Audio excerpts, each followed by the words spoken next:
माननीय पोलीस आयुक्त एम राजकुमार सर यांनी सोलापूर शहरात जे संध्याकाळी रात्री विदाउट ट्रिपल सीट फिरतात, गोंगट करत फिरतात, गाड्यांच्या पोंगळ्या फिरतात, त्यांच्या कारवाई करण्याबाबत 7 ठिकाणी नाकाबंदी लावलेली आहे.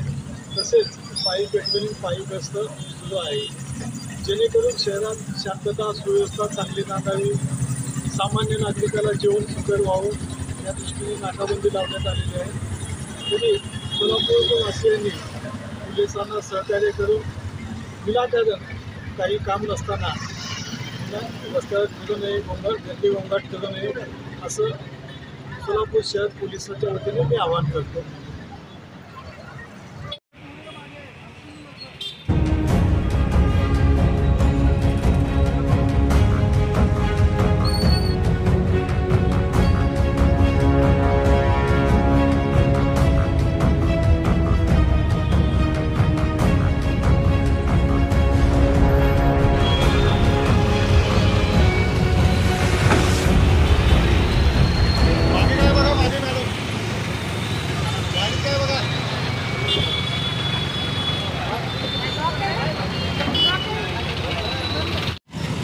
हां IPS मधल्या ट्रेन IPS आहे का?